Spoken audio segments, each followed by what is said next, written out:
joue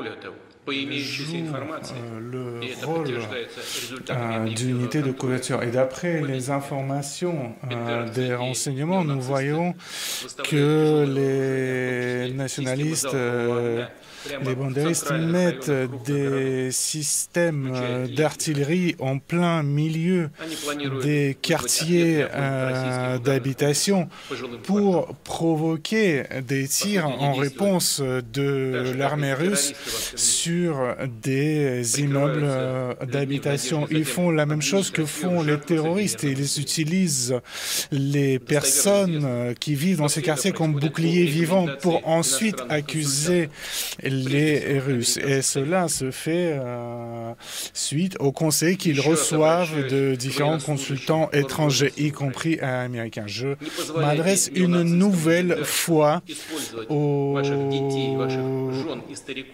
membres des forces armées ukrainiennes. N'autorisez pas les bandériens, les nazis d'utiliser vos compatriotes comme boucliers vivants. Prenez le pouvoir dans votre pays et je pense que nous pourrons plus facilement négocier avec vous qu'avec ces néo-nazis qui ont pris le pouvoir à Kiev.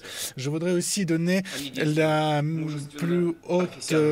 montrer ma plus haute considération au travail fait par les militaires russes qui ont fait tout ce qu'ils avaient à faire de la manière la plus professionnelle et cela en protégeant la sécurité de notre peuple et de notre patrie. Chers collègues, bonjour à tous. Nous parlerons aujourd'hui de l'opération spéciale militaire en Ukraine. L'essentiel des combats dans lesquels s'est engagée l'armée russe a eu lieu non avec l'armée régulière ukrainienne, mais avec des bataillons de volontaires nationalistes, ceux-là même qui sont responsables du sang versé précédemment, du sang de civils versé précédemment dans le Donbass. Certaines unités de nationalistes intégrées dans l'armée ukrainienne non seulement poussent celle-ci à combattre l'armée russe, mais aussi sont utilisés comme des bataillons de punition contre les soldats qui ne voudraient pas s'engager.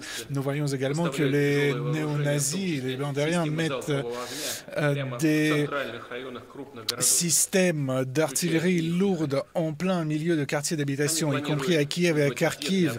Cela est fait avec l'intention de provoquer la réponse de l'armée russe qui devrait, pour répondre, tirer sur des quartiers habités. Ils font la même chose que font les terroristes partout dans le monde. Ils veulent provoquer des victimes parmi les civils pour ensuite accuser la Russie. Et cette tactique est utilisée sur recommandation de consultants étrangers, surtout américains.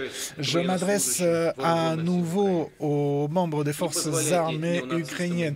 N'autorisez pas aux néo-nazis, aux nationalistes, ne les autorisez pas à utiliser les membres de vos familles, vos femmes, vos enfants comme boucliers vivants. Prenez le pouvoir vous-même. Je pense que il sera... Voilà, l'armée ukrainienne doit renverser le pouvoir, dit Vladimir Poutine.